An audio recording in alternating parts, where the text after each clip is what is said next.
So if you say anything there, you're on it, but it's only going to be shared between you lot. But yeah, the buffer sheet. Now, my nephew sort of came up with that name, but it's just a list of things that I do and have done that make... We'll go into it in a sec, but it's not... These are ways to find presence. So you're looking at the easiest places first. So if you're suffering from anxiety, me to tell you to go home, sit in a dark room, no telly or no radio, don't talk to anyone, just sit there and be present is not going to be easy. In a triggering situation, it's not going to be easy because you're already in a triggered situation. Someone's upset you or a work situation. So these are things to like, take it easy. So like walking in nature, we generally all know that it can... That doesn't mean we can't walk through nature and not realise we've walked through nature and just still be in our heads. But these are just things I've done. And like find a spot, always go on about that one because I love that. So like in your local area, if you go walk, you know, if you've got time to go into the shops or somewhere near where you work, find a bench somewhere, anywhere that you sit and it feels quite still. And it doesn't have to be a quiet place. It could be a noisy place because I've got places that have been busy, but I just sit back from it all and you can just watch it. So like, you know, and it's good to explore and see what places feel good. Like it's again that's being present. So like if you sat somewhere like certain coffee shops or places I can go in and I'll be like, oh no, don't like it. Don't question why. I don't start to try and ask, is it this person, is it the food, is it... I just go for whatever reason. I might try it again another time and suddenly sometimes staff can make a difference. Like I used to live in Brighton and Hove for 20 years and I used to know all the bakeries, all the little places I could get lunch and stuff. And on certain days I knew which staff one I'd only go in it when they were there. Just because something that they brought to the place that other people don't. There's an energy. And this is what being present is. When you start to practice that, you do become more sensitive to these things.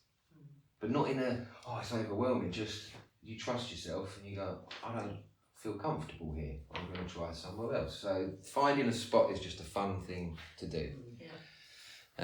So that's my, you know, because everywhere I go, even if it's on a holiday or visiting someone, if I go for a wander, I'll try and find somewhere. Like I've worked abroad a lot, and they all knew after a couple of days of working, if I'd been away for like I've done months' work in certain places, but every morning they'd find me somewhere, and they knew Steve'd be sitting over the back, usually with a cup of tea and a cigarette, but it was my little spot that I liked, and it's random, but I would just try different places and go, this is good. But it's really good to do. So like, you know, so silence, always worth talking about silence.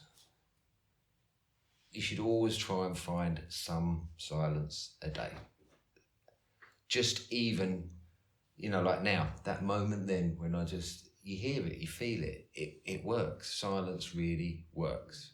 And you don't have to put yourself through excruciating pains of trying to make yourself sit in silence, but you should try and start to enjoy it. So like I used to have a neighbour who used to live downstairs and she always had the TV on in his flat.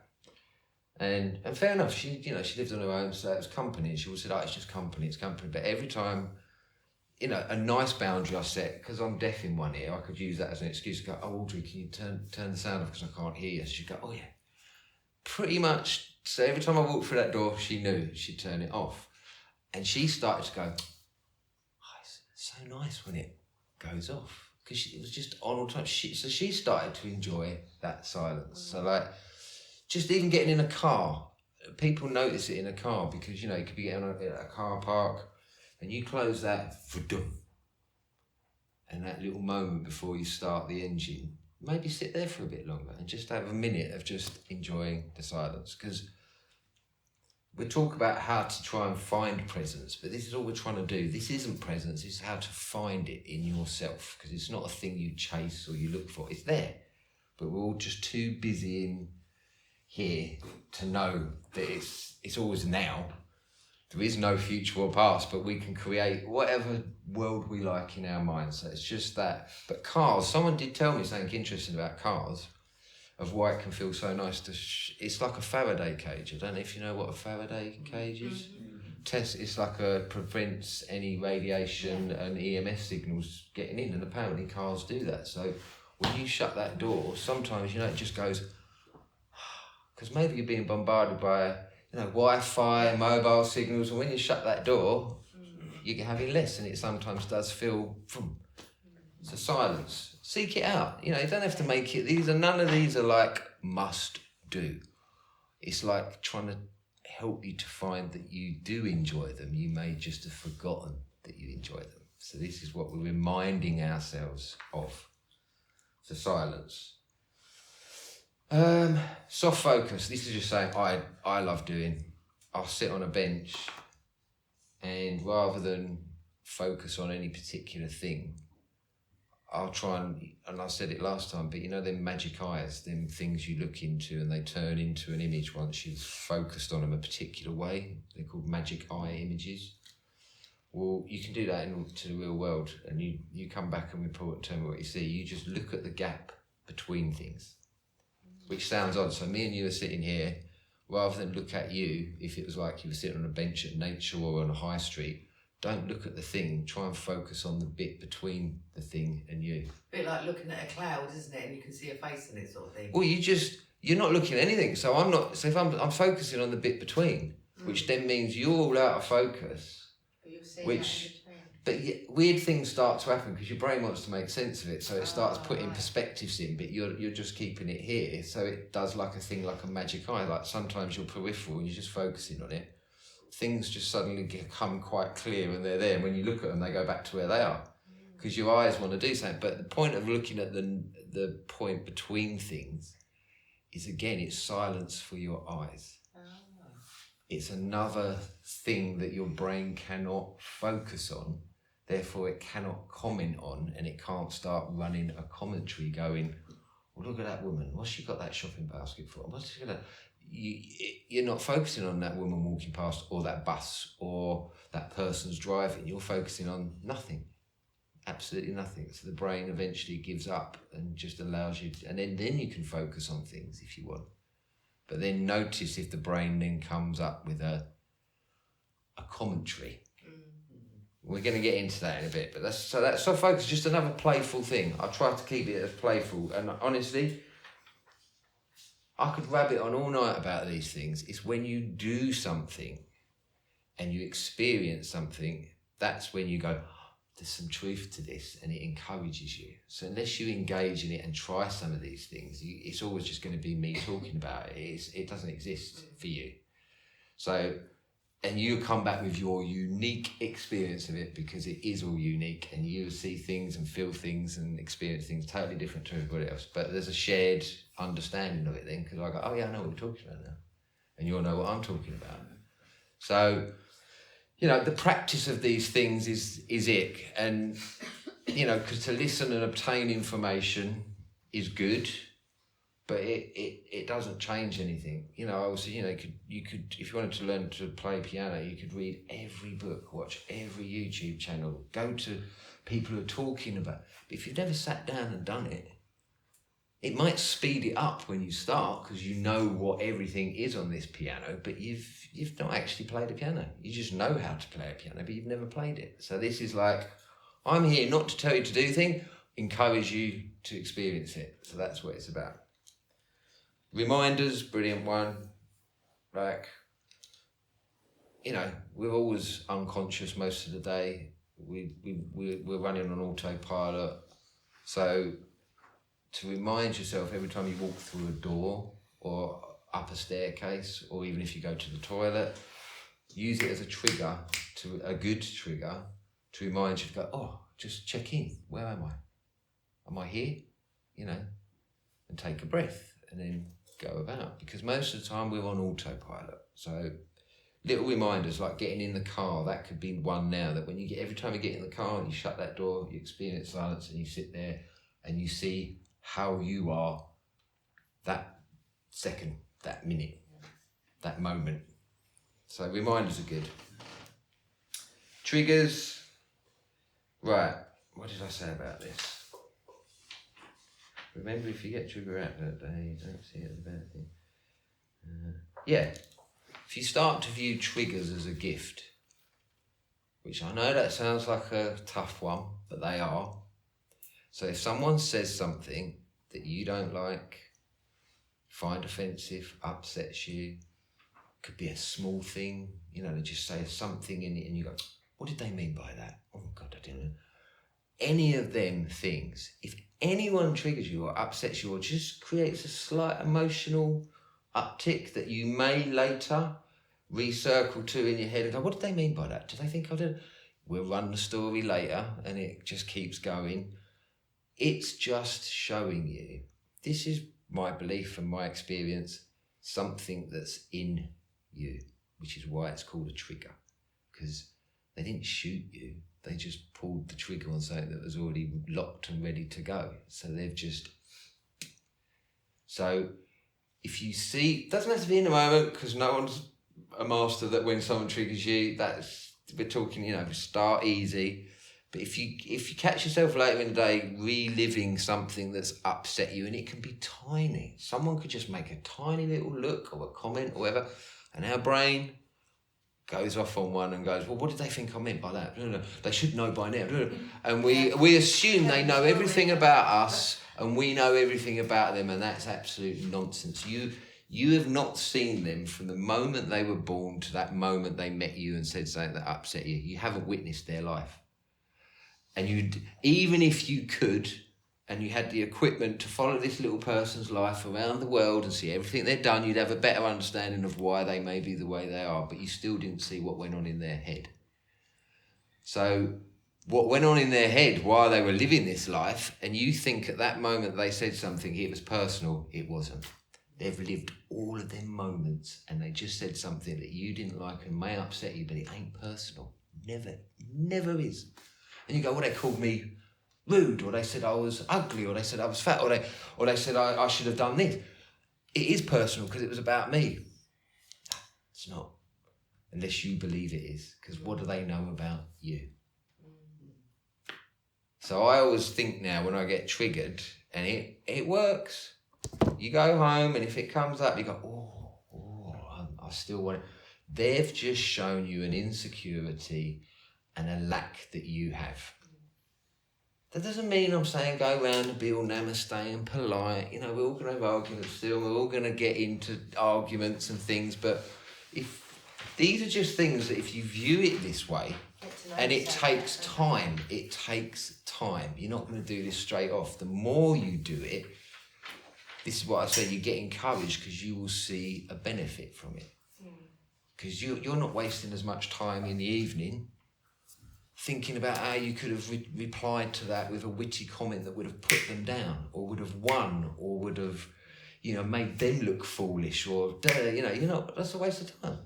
But we all do that. Arguments are the best one to explain to people what a busy mind is, because arguments we can keep going on for weeks, months. You could meet someone and I go, have you seen Thingybob lately? And boom, oh yeah, they upset me last time I was him. And it could have been 6 months ago. And people hold that.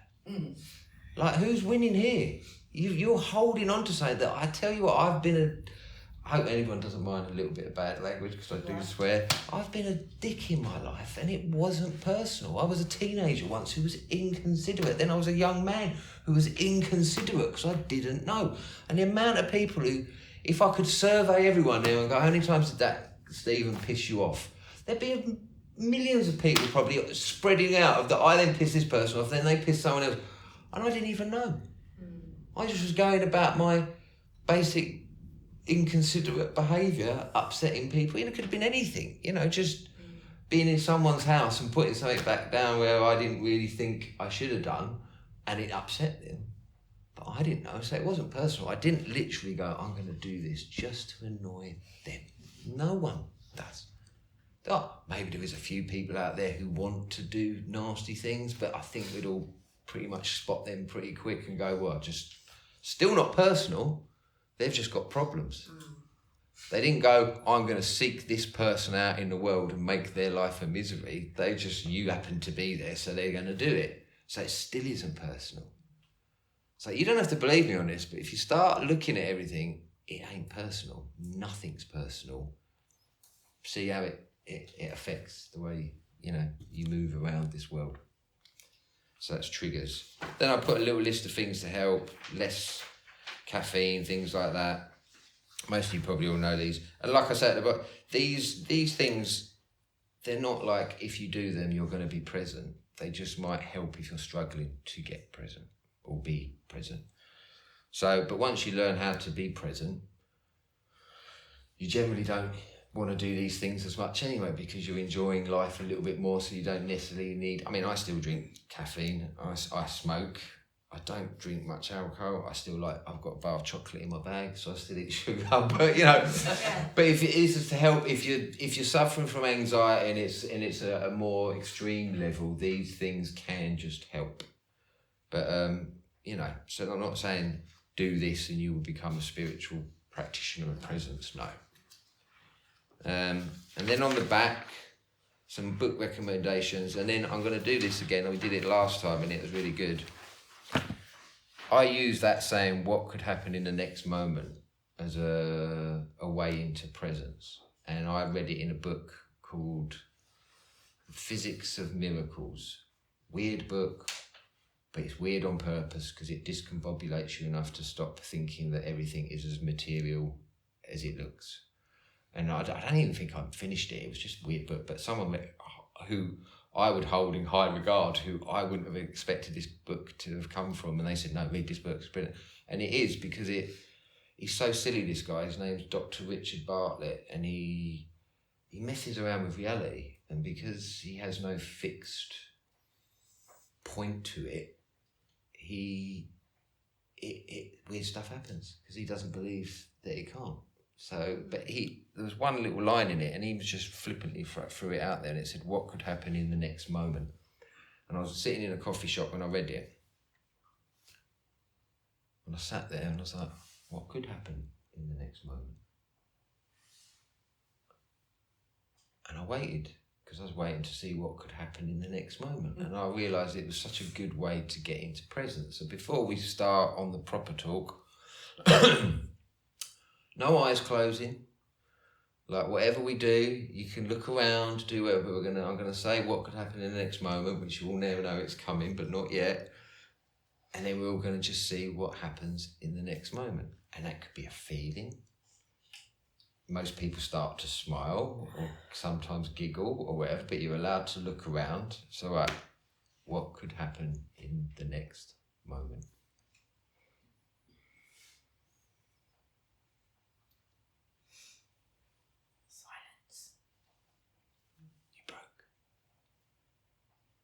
It's just, before the mind kicks in, because you're waiting. Like, and honestly, the amount of things I've seen that you would never have noticed, because we're usually busy with something. But when you do that, honestly, it sounds like I'm writing a poem, but you notice a feather, a leaf falling, a drip of rain, and you go, oh, a bird that's been flying around all day, you might not, and you just go, whoa. Something always happens. There's never nothing happens. And it might just be a step on a twig or something, you go, oh, and you notice it more than you ever would, and that is presence. That little gap before the thought comes in is presence, and it feels good. So what we're aiming to do is extend that, and extend it, and extend it, and extend it, so that most of your day could be felt like that, and you just, whatever comes up. And that doesn't mean you become less, you become more, because then you're ready and engaged to face anything. You're not having to disengage the mind with whatever thought it was. You're there, ready to engage in whatever. And I said it in one of the other talks, like neutral. I've used the word neutral a lot to come from a neutral place. And neutral it's not a great word. It's a brilliant word, but it sounds like neutral coloured walls, or it just sounds boring and dull. Neutral, like, oh, what was it like? Well, just neutral, really, nothing. No, it's complete opposite. When you're in a neutral position, I said, think of it like gears in a car. You're only in neutral because you're waiting to go into anything. You can go into first, second, third, fourth, reverse. So you're ready to engage. You're not placid, passive, or not doing anything. You're ready to engage into anything. So neutral is not boring. So if someone comes up and they're all full of, and you're neutral, if you want, you can join them in there. ecstatic excitement. You're ready. You know, you're not carrying your old, well, I've had a shit day, I don't want to be happy with you. So that wouldn't be neutral. That's I'm carrying my shit, so I'm going to bring you down. Whereas if you're in a neutral position, you can move into anything. So neutral is not boring. It's not vanilla. Although I like vanilla ice cream, which is a bit dull, but yeah. So that, what could happen in the next moment, I was going to get some little bookmarks. I will do it printed so you can put it in a book. So if you're reading something and then you just remind yourself, you see it as a bookmark, and you might have because honestly, every time I wrote it on a bookmark. And every time I was in a bookshop, in a coffee shop or something, and I was reading a book and I'd suddenly look at the bookmark, I stopped reading the book. That's a really good idea, actually. Yeah, because I'd sit there and then I'd just go, what could happen in the next moment? And it's exciting. I know it sounds weird. Like, it gets exciting because you're waiting. Yeah, you're just going, and then someone might do something really subtle and you go, oh, and then you can keep repeating it and you can hold it. But I was in St. Peter's on the Wall church, and there's not a lot can happen in that church when you're on your own, but I went in there and I was sitting on one of the things. It's an old church up in Bradwell, worth a visit. And I'll tell you what, if you want to find a nice quiet place to just sit, always open, and go in, and it's 625, is it? It was built? It's one of the oldest churches in the country, and it's stunning. It's not beautiful, it's like just stunning in its ancientness. It's a beautiful place. But I went in and I was sitting on my own and I sat on a pew, and I did it on purpose because there's not much can go on in there, but I just, like I say, it could be a feeling or an emotion can come up or something. So it can be anything. And I sat there and I went, what could happen in the next moment? And you really notice the silence in that. And then people leave little notes and prayers in there. One of them went and landed on the floor. So I was thinking, no, this is going to be a message. This is big. This is like a message from God. and I picked it up, and it was some little kid was praying for carbon emissions to be reduced, and I went, oh my God. Because I don't necessarily think that's the biggest problem, and I was like, there's better things than bloody. So, and then I was like, oh, there you go, I just learned something about myself again. That things like that annoyed me, but it made me laugh. But I was expecting it to be something really deep and profound, but it wasn't. But yeah, Wycke fell off the little, there's like just a sort of, would it have been an old, where the old bit was? There's like a little shelf they put them on the thing. But yeah, so that blew off, but it wasn't a profound moment. But it was. It was. So anyway, that's a nice little thing I use. There's loads of them. I mean, you can just, but that one I just find quite entertaining because you're waiting. It's like there's an anticipation which keeps us excited for what might come next. So I like that one. Following on, what is profound? Pardon? And following on, what is profound? Yeah, what is profound? Right, so then today I've got lots of notes, so we're not going to get through all of these.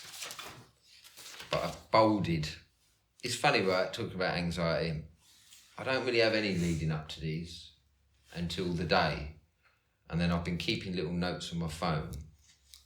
And I'm not the best organiser or in organisational sort of capacity. But I keep them all and sometimes like this, to try and come up with things to talk about that I haven't talked about before, I have to wait. Because I can't, I don't want to just come in here and, so I wait for things to happen in my life and events. But I had them all on my phone, and then I'm quite happy with them on my phone, and I go, yeah, that looks right. I'll just concise them down so they're just like bullet points, and I'll remember. As soon as I put them on my computer, when I sit at the computer, I go, oh my God, I'm not going to remember it. So I end up, because I just want bullet points. So I'm not ever sitting here claiming I have no anxiety. I do, but I then suddenly notice that anxiety and almost get I go, oh yeah, there it is. There you are. Yeah, there you are. And I don't feed it, and I just have to sit and go, oh yeah. And it's as simple as that. But it takes the effort, because if it gets from the anxiety into the mind, then the mind will then tell you negative thoughts about yourself, that yes, you aren't good enough, blah, blah, blah. And then that creates more anxiety, and then that feeds more thoughts, and then you're in this cycle. Yeah. So the quicker you can, as the Buddhists say, you just nip it in the bud. You try to get in there quick. But if you don't, it could be going. I mean, it's just suddenly like back in the room. You suddenly notice that you've just been in your head for the last 20 minutes, and then you go, whoa. And I'd love to know where you go, because you're not here. It's like, we all know that feeling of driving in a car, and because we've got so used to driving a car, it's become autopilot now, and like you can be doing stuff or whatever, changing the radio. Now it's me putting phones, but I remember being a teenager and trying to get the cassette to get to the song I wanted, and then you suddenly look up and you go, oh my God, how long was I doing that? I don't even remember getting from there to there. But we must have had some awareness on what we was doing, otherwise we'd have just gone off the road. But it was so autopilot. But I think that's how we all live our lives, and we don't even know. Like, I heard it the other day, and it's been said a million times. It's like, we're all so in our heads. No, I don't know. I can't measure everyone's brain activity here, but, generally, me included, we're all in our heads. For me to tell you that, you wouldn't even know. So it's like that saying of like telling a fish it lives in water. Ooh. They're so busy all the time, we don't know any different. So these little practices of just finding a second, 10 to 30 seconds to a minute, then it could be 10. To know there is a stillness, and it feels good to not have the mind running, which is why we do things like watch telly. Because as soon as you switch that TV on or look at the phone, it's thinking for you. It is. It bloody is. And I've copied that from Eckhart Tolle, but I'm not using it because he said it. I know. You go, vroom, and it feels nice because your brain stops and goes, please just do it for me for a while. And we go, and that's why it was made, though, wasn't it? So it would do it for you. So yeah, but I never blame anyone for it, because we wanted it. If they made something that didn't work and we didn't like it, we just don't know what's good for us. So we're now trying to learn what's good for us, not what people want us to do. So that, even shopping, people can use shopping and buying online. Their mind goes quiet for a moment. They're looking at, so like, we all know what it feels like to have a quiet mind. We're just not doing it ourselves. We're relying on other technologies to quieten it for us. So, I went off track there, but yeah, just talking about. Right, now this is a biggie to start with, right? But I'm going to go there. Because let's say the buffer sheet is techniques for being present. So there are ways to find that silence and stillness. But just sharing, this is all I'm doing. I am sharing with you what has got me the most traction and helps me to be more present. So I've said presence. What is it and why are we here trying to learn about it? So I've given you a nice introduction. But all of these practices we're going to talk about, like I have already, really are just to show you that there's something under what we know. So when we are silent, it's not just we're silent. There's a feeling you'll get the deeper you go into stillness. If anyone's meditated or things like that, great. You'll find a place that you go, you didn't know that there was that. It's always there.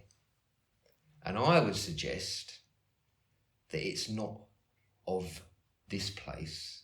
It's spirit or soul or whatever you want to call it in whatever religious terms, but there's a part of us that is untouched, can never be damaged, is pure, and is surrounded by a physical form and a physical mind. And that's what we feel when we go into presence or meditation. And, I'm not making this up. This is thousands of years of spiritual teaching, but people don't, there's a lot of mindfulness talks out there and teach you how to, be mindful. But for me, the reason I'm going to say that is because we're going to talk about things. And like if we talk about fear or forgiveness or things like that, it's all very well me saying, well, you've got to learn to forgive. But it only truly worked for me when I understood I was not the thing that needed to forgive and there was nothing that was done to me, then there's no doing anymore, if that makes sense. So like, to give you an example,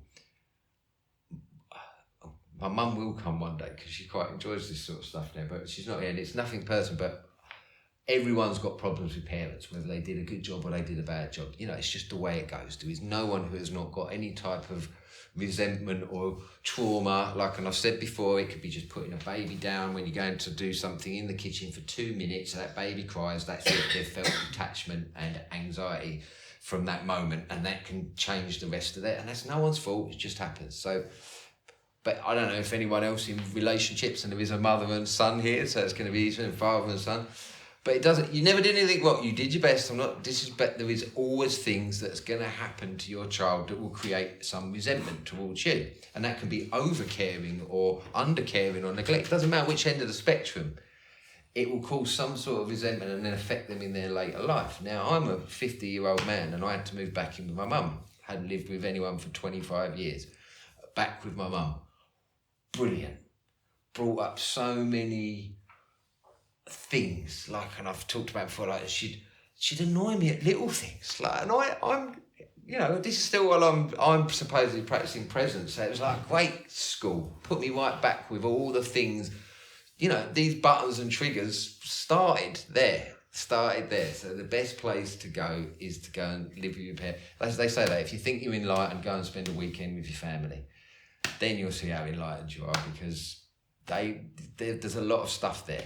You know, especially between parents and children. There's no other relationship like that in the world. None. So anyway, my mum's doing little things that were annoying me. And they shouldn't. Because I'm logically know, like, she cooks her eggs differently than me. Fine. But I'm finding that. Why are you doing it like that? Now, in that tone, I'm observant enough to go, oh my God, why is that? So I didn't realise there was a lot more buried in there, and I'd already done work on this with someone. We'd brought up a lot of things that I was unaware of, and it's not a blame game. You have to go through some anger, and then once you realise it, you're just glad to let it go and go, oh my God, why was I holding that resentment? But so I thought I'd done it. Whenever you think you've done something is when you'll be shown you haven't done it. So that's a little tip there. Honestly, I've had so many rugs pulled because I get thinking, oh, put some, and then it goes, yeah, it's some more. We're just up to the ante. We're gonna take it even better. So anyway, that noticing of the annoyance, and it was driving me mad, because I was like, logically, I was using my brain and going, well, I know I'm not annoyed. My older self is not annoyed. So the logical thing is, there's a younger part of me that's not healed and still angry. And these, again, are words and concepts and everything, but it was only out of sheer, almost frustration at myself. So I wasn't trying and I was engaged. But then this feeling of surrender, and funny enough, I was just listening to Wycke Trolley, and I thought, I'm going to listen to it. I haven't listened to it for a while, but I thought on the drive up here, I'm going to. And he was talking about surrender, but in that moment of surrender, it wasn't I actively chose, I consciously chose. So I just, for a moment, fell into what I truly was, which is where I'm going. There was a stillness in me, like I said, and I could feel that it had never been damaged. It had never been harmed. It had never been any of these things, and yet my personality, ego, convinced me that it had. So as soon as I felt that, so these stillness practices that I'm teaching lead to this, and really at the bottom of it, it's not just I'm namaste and calm all the time, it's I understand who I truly am. So this actually doesn't make any difference. It's a silly game. This little personality here, my mum, this little person clashing, well, that ain't who we are. And then I just suddenly, done. Just, I felt it. And I didn't have to force politeness, false kindness, false love. Didn't have to anymore. There was a freedom to go, I can do what I like now. I can do what I like now. So that means I can love my mum, I can hug my mum, which I could do all them physical things for, but there's always a separation because there's an annoyance there or a resentment. That doesn't mean I'm one and done. No, because I can still go around in there and she does something and she go, oh, your hair looks better like that. Why don't you keep your hair like that? Because it's my hair. And I go, oh, I'm doing it again. Because basically what you do is you fall into that personality trap. And especially if someone else's personality is quite strong, yours will just happily play along. So it's not a one and done, but it's like I can go, oh, yeah, and see it as a different thing, you know. You're like more aware of it. Yeah, and honestly, that relationship, and I'll tell you the other thing I always say in these talks, when you start changing your inner world, let's say, or what's within, so that starts with quietening the mind, the way you behave with people, everybody around you, everything, how you do everything. But it comes from here rather than you can, you know, they say fake it till you make it. I guess, I don't know if I adhere to that. Like, see, you know, it's trying to be nice. I don't know if that can get you into more trouble. I don't know. Like, so, but once you just start observing your behaviour without judgment, because that just goes, then you can stop pointing out and then people just start pointing and beating themselves up and have terrible anxiety about, oh, I should have done this, oh my God, I said that to them today, I know. Just observe, right?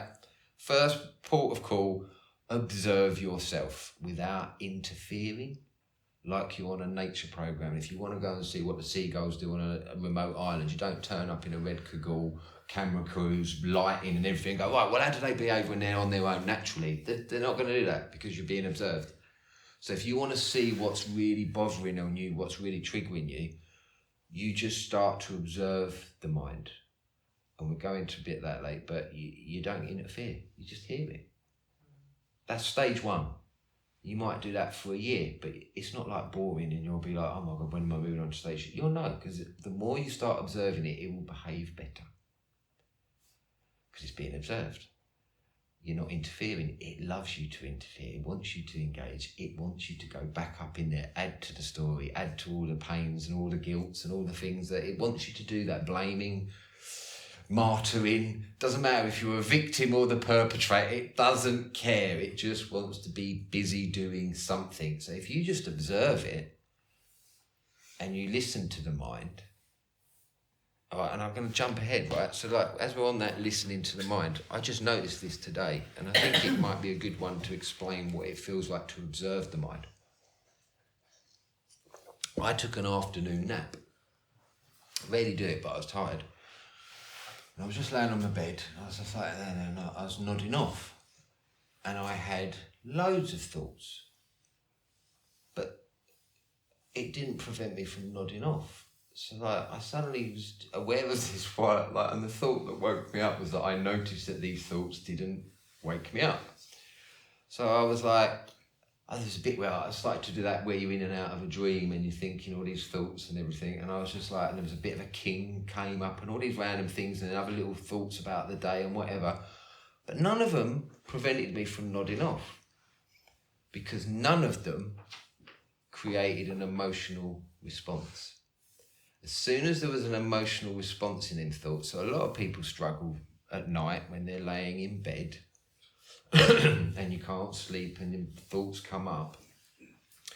They only really become a problem when it's something that suddenly you go, oh my God, I should have done that. Or that's it, creates an emotional response. The body kicks in. It's now in either fear, guilt, whatever. There's an emotion, and the body is now awake.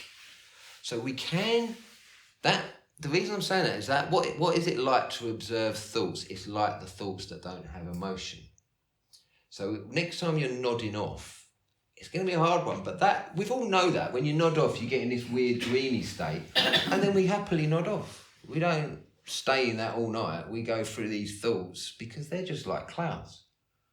They literally are like clouds, which is a lot of people describe how you observe. They just come in, they flutter about, they're not creating any emotional problems. And they're just there, and eventually they dissipate. That's how you should treat all thought. That is it. I don't know, but I just noticed that today.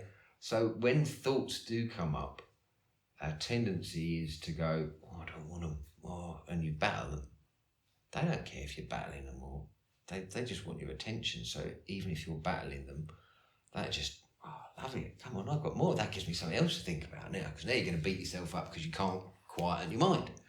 So it's just especially, it's hard, I will say, when you're in an anxiety, a situation's coming up that you're feeling particularly anxious about, that, it's a harder one to do. And there's a thing called 3-part yogic breath, which someone taught me, and it annoyed the hell out of me, because I said, why does it always have to be a 3-part? Why does it have to be a technique? And I was like resisting that, because you know why? The mind didn't want me bloody doing it, because it knew it would quieten it. So whenever there's a resistance, that ain't you resisting it. That's your mind, because it wants to hang on to things, because it knows these places. It knows, don't go out there. Don't do a 3-part yogic breath, because that might quieten me.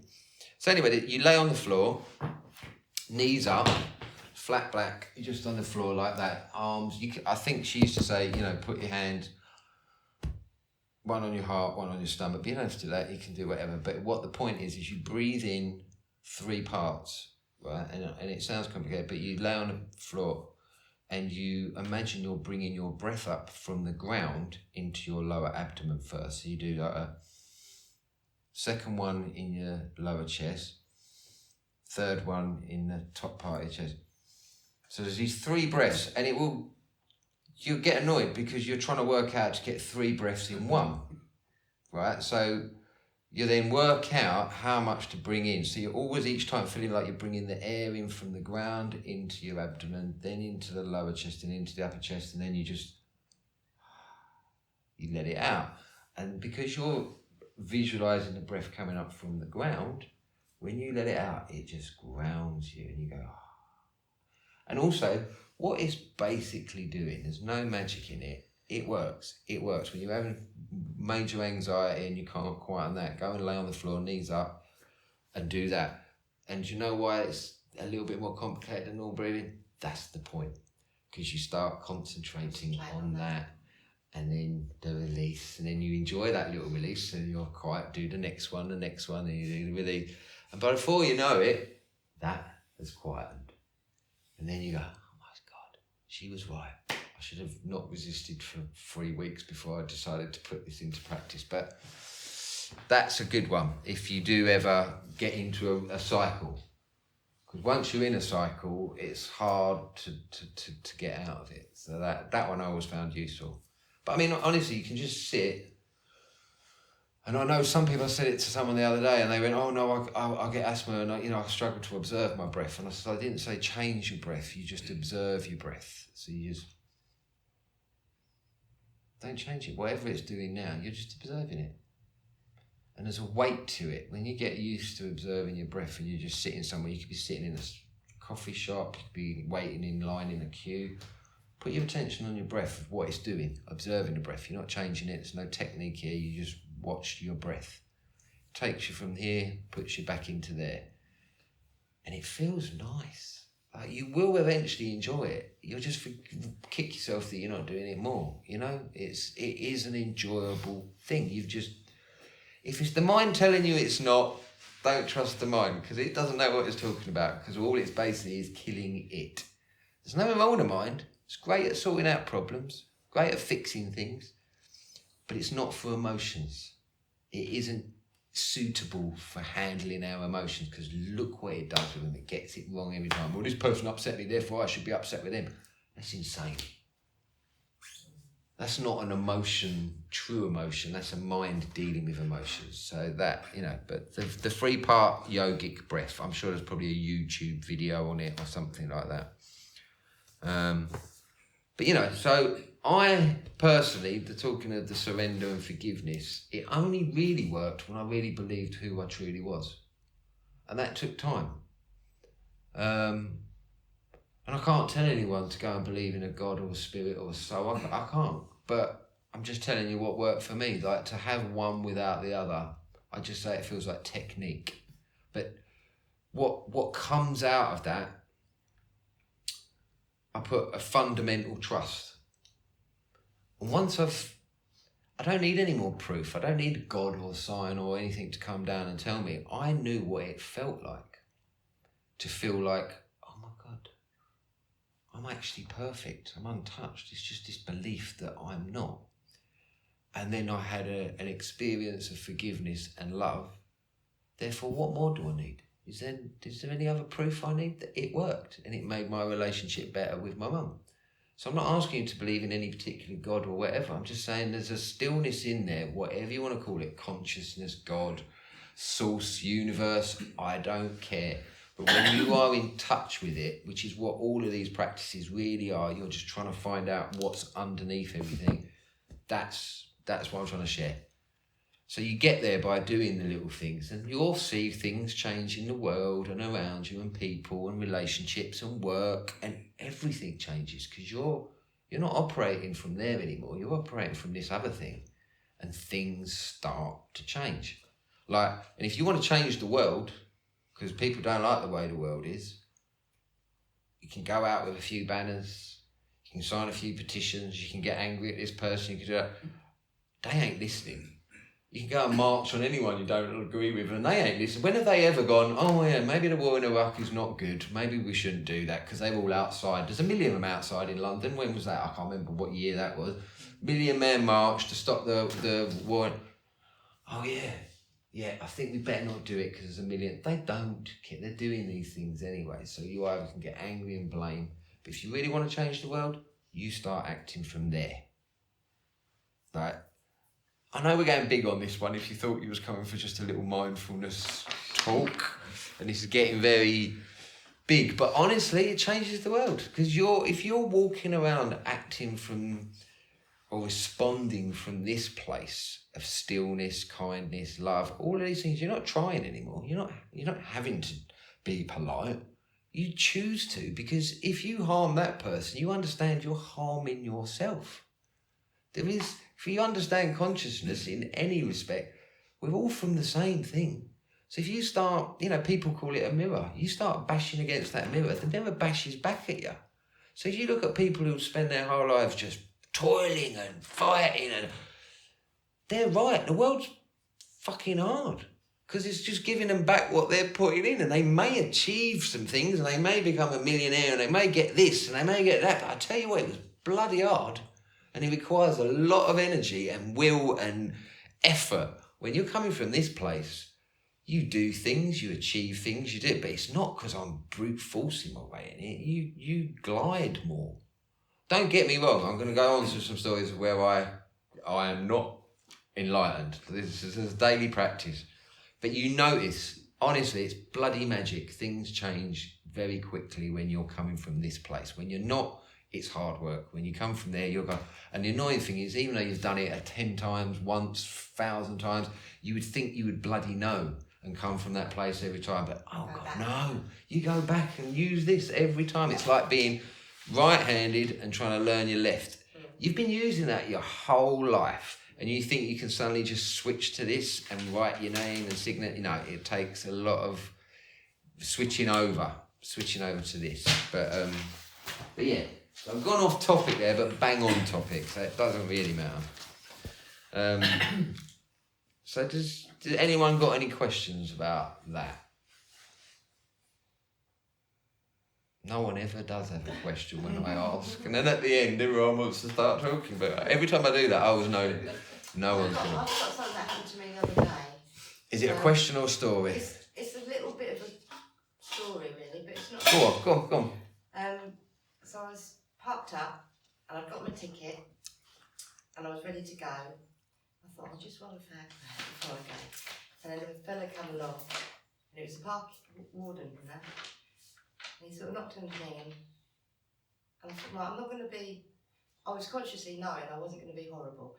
So I undone the window. I said, I'm so sorry. He goes, you're 15 minutes over. I said, really? I'm so sorry. Like that, and he was, that's fine. I'm not gonna do. I said, that's really kind of you. And I was just really like that, and I consciously knew I was doing that. Yeah. And I turned the car around, and as I went past him, he looked over and went, "You're such a nice man, thank you." It works if you treat people. That's yeah. We all see it every day, but I tell you what, it's miraculous. It's like it is, and you always go, "Why do we?" Because do you know what happens is you can do that, and the universe will test you, because he could have been a git. then could you have still been nice? So like, it's all very well when they're nice back, and we all go, oh, that was good. And then the next time, what stops us? Because let's imagine it's like a spiral of growth. So you might get there, right, you're learning that being nice to someone, generally people are nice back. But I tell you what, they're not sometimes. And then we go, and it's trying to encourage us to get up. And then we get one little knock from someone. Can we really like the person who's not likeable? That's the game. It's all very well, the Buddhists do it if you go to a Buddhist temple. And they'll let you all have a meet and greet before they send you off, and it might be like a silent retreat, or even probably not a silent retreat on these, but I've heard people do it. And they'll see who gets on, and they group up, and they can see that there's people chatting to each other, and they're all getting on. And then when it comes to like pairing you up to do chores, they pick the person that you wouldn't go near. They don't put the person that you had instantly got a connection with. They'll get someone who, right, used to on washing up jet. Well, can I go with? No, you go with him. And they stick you with someone that they know is going to clash, because that's where you're going to learn the most. Because give it 2 weeks, you'll probably be best mates, even if you disagree with everything. Because you've, through that, I always used to think this when anyone says like they're either racist or these things, I don't really think, I think we're just ignorant and stupid. Because you put 2 people in the woods and no food, no shelter, I don't care what religion, race, whatever, you stick them in the woods and go, right, you two have got to survive for 2 weeks. By the time they come out, they will be best mates, or they've killed each other. One or the other. Could go one way. But because through that adversity, they will realise that, oh my God, you're just like, I may have this. What are views? What are views? Values are different. Like in your life, who you have around you, shared values. You don't have someone who is way out of whack with your values. But when you're meeting people, views, opinions, religion, what does that matter? In your life, who you mix with, you might tend to want to mix with people that share your values. Fine, but, we get annoyed by someone who says something in the supermarket that disagrees with our values, and it's like, does it matter? I've just bumped into him in a supermarket, but even if if you're holding that resentment, chuck them in the woods together, honestly, that little bit of adversity and you together, and they'll be like I say, they're either going to kill each other in the first date, or they'll be best friends by the end of it. Or they'll never forget each other. No. They might not choose to be with each, but they'll share things that no one else has ever shared, and they'll never forget, and they'll have respect for each other, I guess. Yeah. Never put it to practice. I think it'd be a bit cruel to do that. But yeah, so I was talking about consciousness. Right. Non-resistance. You hear people talk about this, and you said a beautiful thing yesterday about seagulls, watching a seagull in the wind, and they're not moving, and they just sit there, and they're not resisting it. They're just in it. And they're doing this thing, and it's a beautiful thing to see these things in nature. But so what is non-resistance to things that come up? Because that's pretty much what the mind loves to do. So it could be anything. It doesn't like the way you are now. It doesn't like the way things are going to be. It could be any of these things.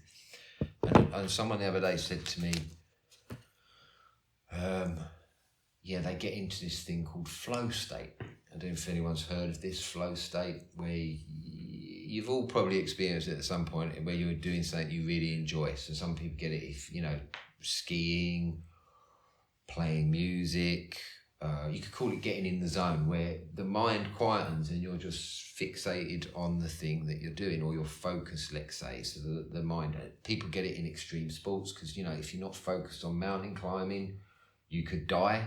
So any racing drivers, difference between a racing driver and someone driving. We've got so used to just driving in these cars, we don't have to be focused driving now. But a racing driver there is nothing outside what he's doing. So basically, he's present.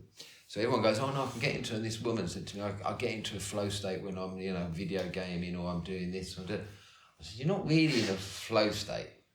You are.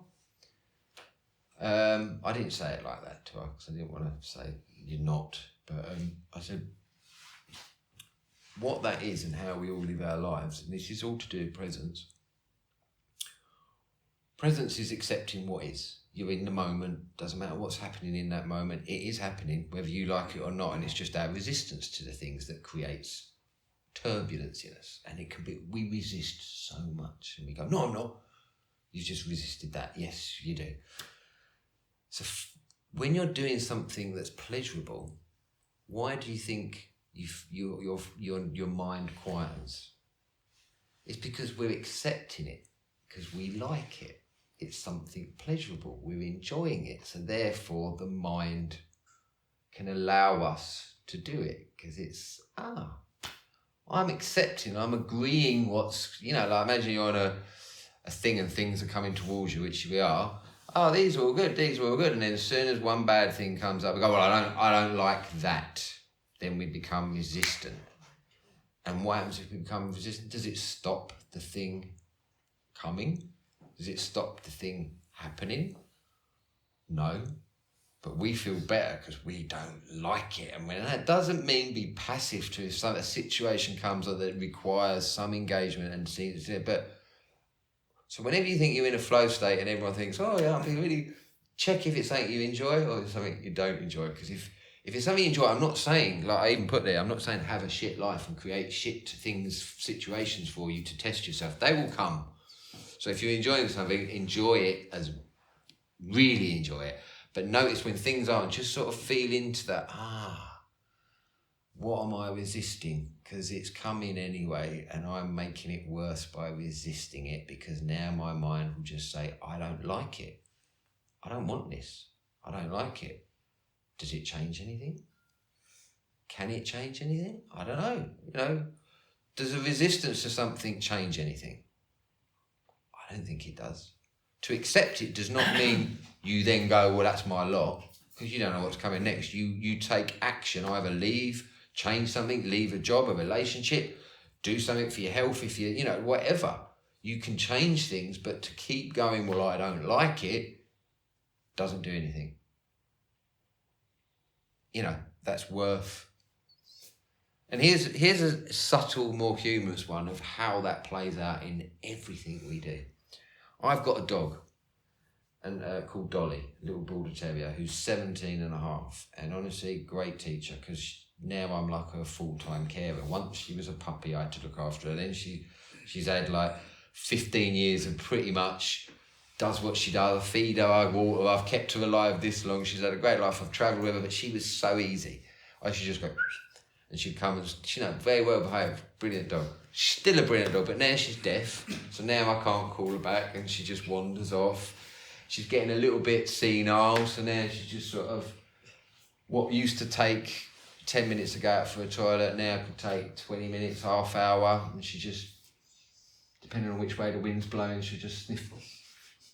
10 minutes, she can just, honestly, great lesson in presence, because she ain't in any rush. She ain't in any rush, and she would just do what she wants, right? So she's teaching me, because when she was easy, like I say, easy. Now she's becoming more, let's say, requires more attention and focus, and I cook her 4 meals today, and my mum laughed at me because she's had teeth taken out, so now I'm mashing her meals 4 times a day, and one's got this in it, one's got that in it, one's got these vitamins, minerals, salmon oils, slippery. Like she's steamed chicken, rice and sweet potatoes, all handmade, has to be boiled. And I'm mashing it, and my mum was watching me, and I was going, oh my God, my arm aches. And my mum was going, you tart. And I was going, honestly, I'm doing this 4 times a day and it doesn't seem to be getting any better. Even doing that, I can feel it aches. But anyway, so this is just to give you an example of my dog. Now, I took her out last night. So this is how easy it is to lose it. She didn't do a poo all day. I went to visit I was trying to get her to go before I went to visit Andy and Rosie. And the tide was coming in, so here's a good situation. Tide was coming in. If I didn't get out at that point, I couldn't have gone. And I'm trying to make this old dog go a poo. She ain't going to go. But anyway, I caught it then and went, what am I doing? Right, well, she ain't been. I've been out for 20 minutes. She ain't going. She's done a wee. I was convinced she must have done one somewhere else in the morning and I couldn't find it. Because I was going, she ain't been all day. So anyway, took her out, went to visit, came back from visiting Rosie and Andy, and took her out. No, she didn't go. Took her out again later, didn't go. And I'm trying to go, well, I can't, like logically, I can't make my dog go to the toilet. But it came to like 10 o'clock, 10:30, I'm taking her out again. I'm like, well, she ain't done one all day. So I'm now getting annoyed because my dog won't go to the toilet. And I'm really like, I can feel I'm annoyed. I'm not acting out of it, but I know I'm annoyed. I'm like going, so I'm putting into practice all the things I'm feeling, and I'm going, wow, I'm annoyed. So it is annoying. And I'm convincing myself, well, it is annoying because if she just did a crap, I can go back in, be happy and go to bed, but she ain't. So that's right. No. Oh, the mind starts. And then, I think I took her back in, and then I was like, well, I've got to do it again. I can do this. What am I moaning at? And I'm talking to myself and going, all I've got to do, it's not exactly a bad night. I've just got to stand out there and I won't come in until she's gone. How hard can that be? 40 minutes, I reckon, we was out there. We walked down to the sailing club. She ain't going. And at one point, I've got a stomach and I'm going, come on, you can go, come on. And there was anger in it. I was like pushing her stomach in the hope that it would encourage. Now, this is everything we're talking about is encapsulated in that. I was resistant to what is. Yeah. And my annoyance was insane. Mm. But it's what we all fucking do. I hate to say it. Yeah. Like, as if me being angry is going to make it. It's going to make her go. But we do it. Yeah. But it's the same thing. Like, you can understand that because that's a dog. And you go, well, of course a dog's not going to go because you're angry. But how many times are we in a traffic jam and we get angry? How many times when someone does something do we get angry? Does it change the situation? Ever? No, but we do. And it's easy to see in a dog because you go, well, what do you expect? And I haven't posted it yet, but I was writing a thing about this and it was like, because I didn't have an agreement with that dog. There's never been a contract that we signed that when you want me to poo, I will. And she's put her paw print on it and we've had an agreement that this is now, as for the rest of my life, when you want me to go, I will go. That contract does not exist, right? And you go, well, that's insane. She's a dog. You can't have a contract. Have you ever signed a contract, apart from within business or law or work situation, with anyone you've ever met to tell them to treat you a particular way? And you go, well, I'd expect them to. Ooh, why? Well, they should. They should treat me this way. They should treat me that way. Why? Is that if you can pull out a contract that you sign with every human being on this planet, you could talk about anything, like why I broke my ankle. Well, that shouldn't have happened. There is no contract that says your life should be any particular way. And if you can remember that when you hear yourself moaning about it, you're going to go to the world universal human ombudsman to disagree. I went into this shop and this person was rude to me, and when I came down into this universe, someone said I wouldn't have to put up with this shit, so I'm complaining to you. Like, who are we? That's what we're doing, and I'm making it humorous, but that's what we do. And I can't say don't do it. All I'm saying is observe it and witness it, and then you start to feel into it and go, and then if you can bring, like last night in the end, it worked out brilliantly, right? And it'd be interesting because I live on someone who's here's land, so it's quite, they know me and the dog. But I caught myself enough, and then I found some peace. And eventually Dolly walked in, and I went, all right, we're done. I thought, well, I knew she weren't going to go to the toilet now, but I just, because then she might wake up in the middle and want to go, and I'm like, oh, now I've got to do it. But anyway, so I did it. She did another wee, so I was like, great, she's done 2 wees. She's empty, but she'll have to go in the morning. So I was really gentle with her. I just made sure I didn't, because she's getting a little bit senile. She's almost more sensitive to my energies. If I'm anxious, she'll start, because she don't really know what's going on sometimes, so she'll get a little bit more anxious.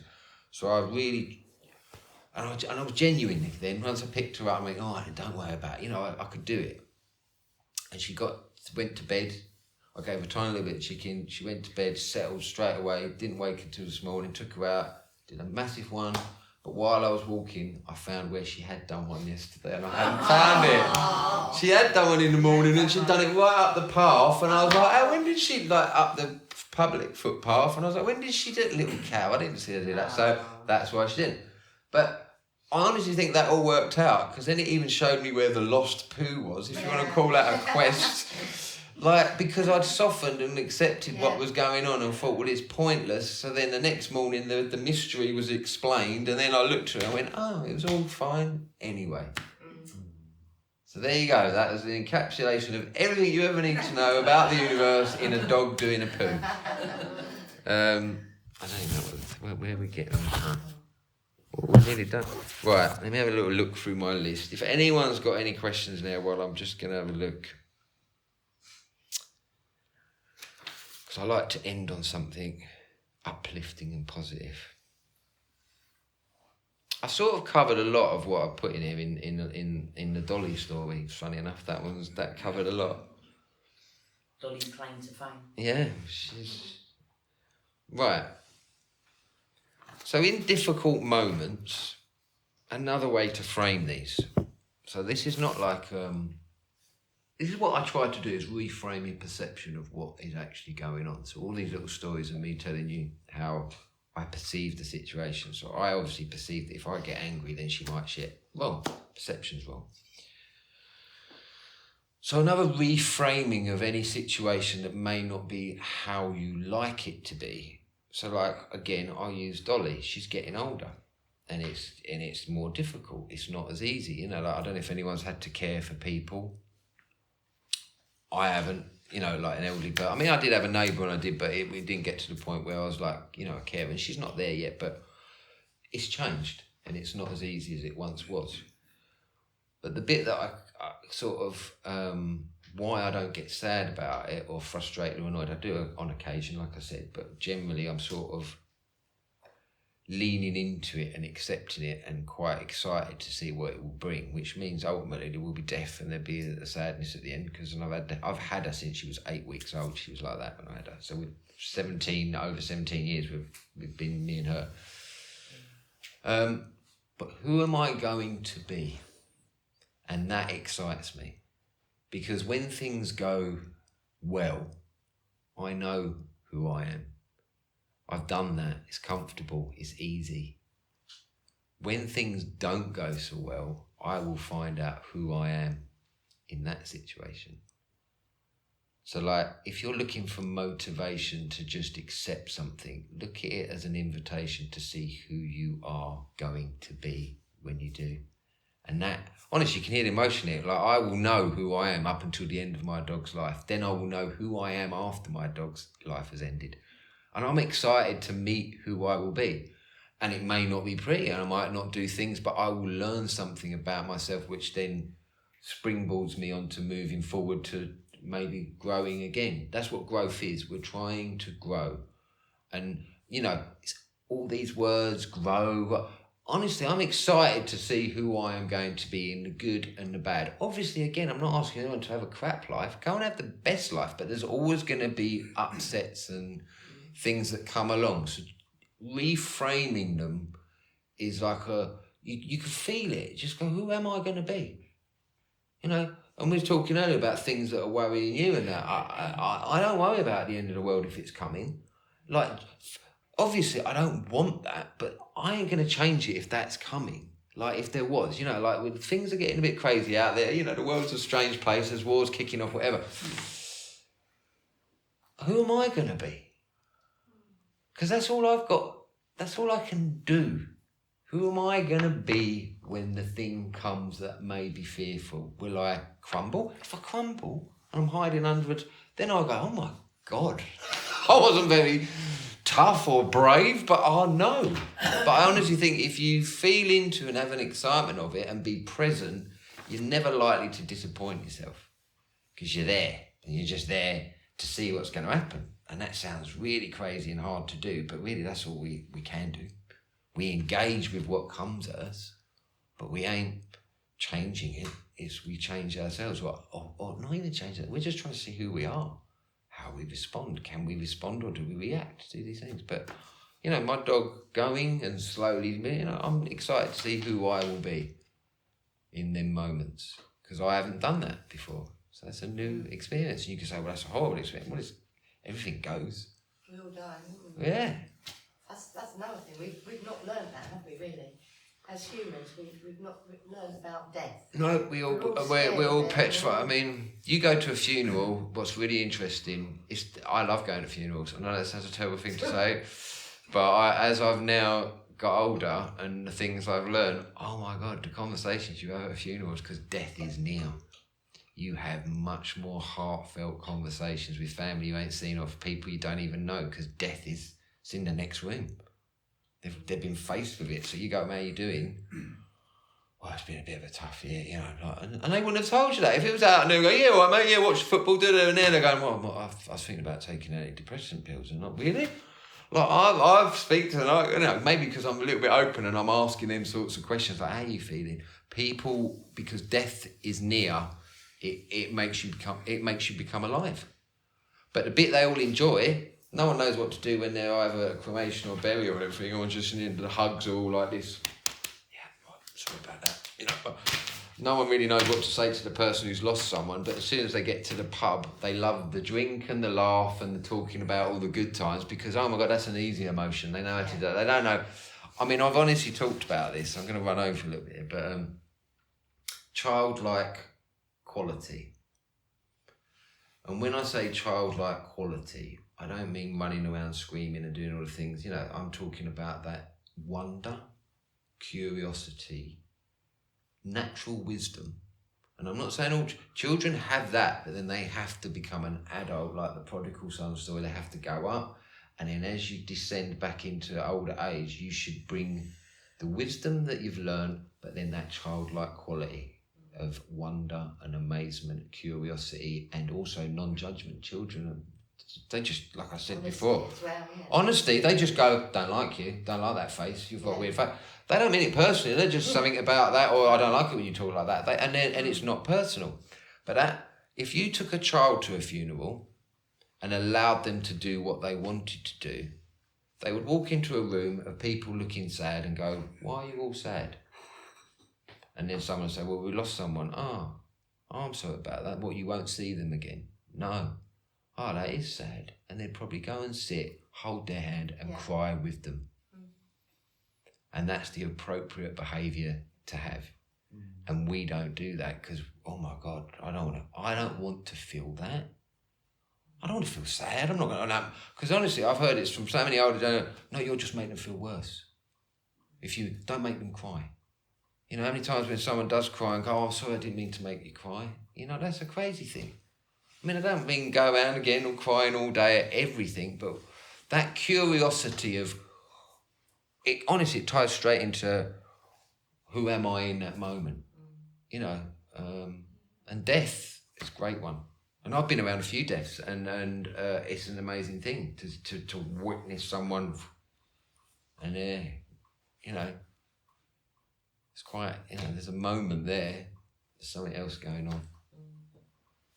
Right, and I'm going to end on this, because there's a Sufi mystic, I think he was Russian, called Gurdjieff. I don't know if you've heard of Gurdjieff. He's like, he was around in 1900s, early 1900s, and he was crazy, but very interesting. And we talked about it on your show. His books, there's one called In Search of the Miraculous that was written by someone else about his teachings, called Ouspensky wrote it. But, you know, in all these crazy teachers of the past, there's a lot of wisdom in there. But one of the things I always really liked, he used to give talks. And he used to do all these crazy practices to send them off and do. But one he said, and I really like this, is when everyone turned up, he asked them what they'd done in the last 2 hours before they got to this meeting. So if you can think back what you did before, 2 hours before you arrived here, he said, would you have been happy with that if that was your last 2 hours on the planet?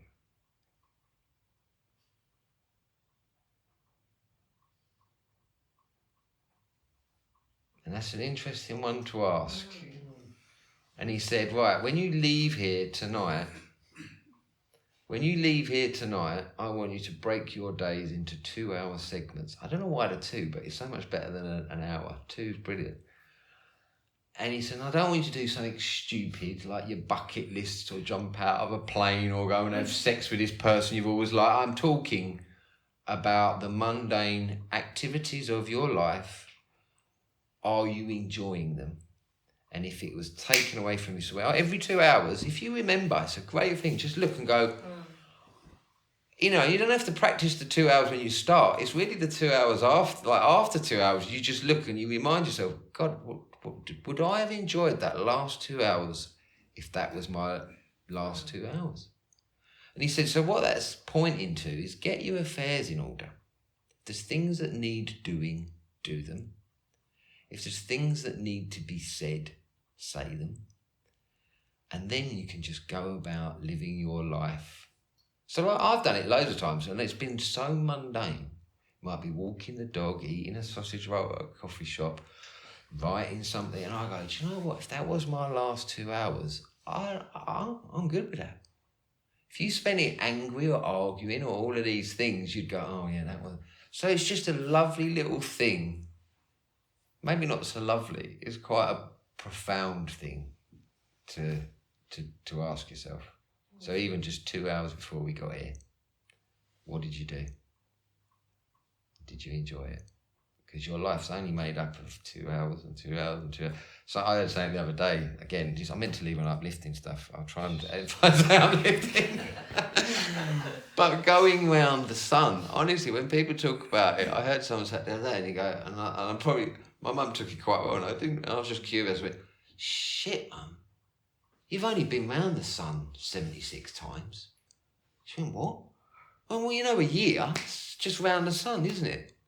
She went, oh my God, when you say it like that, I've only been round the sun 76 times. Yeah, I've been round it 50 times. It's not, you know, so, you know, I don't know if that's an uplifting or not, but I tell you what, there's not as many times around that sun as you think. So like, you know, living, and I don't mean YOLO, you only live once and go off and do hedonistic things. I mean like genuinely, let's try and enjoy it. And because the only thing that stops us from really, there's always going to be pain, but it's like we resist it or we accept it. Doesn't really matter. It's coming. So like, you know, in the moments when there is joy, God, get in there. And when there is sadness, get in there and feel it. Who am I? What's underneath all of this mental extraction and stuff like that? Go on, let me see if I've got something really positive to enter. Because usually I do, and everyone goes, oh, that was really uplifting, but the last two have been quite, what did I have as my last? Oh, I did. No, you're just going to have to end on that. But... Tissues. What? Tissues, please. Well, maybe it is that super positive, maybe. I don't know. It is actually, because it's quite thought-provoking. Yeah. Like, for me, I just sort of it came to me, that's quite an interesting thing to carry, because that will come to my mind again, and it will make me think about the quality of my life, the What you're quality doing. of Oh, no. my presence. Yeah. So, yeah, that's a valuable little tool, I think. Yeah. Well, look, thank you. We've got the place until for another 20 minutes. So if anyone wants to hang like this, well, I booked it. If you want another drink and chat and ask me anything. But thank you all for coming. And that was recorded. I wonder what it's going to sound like. Very good. Thank you very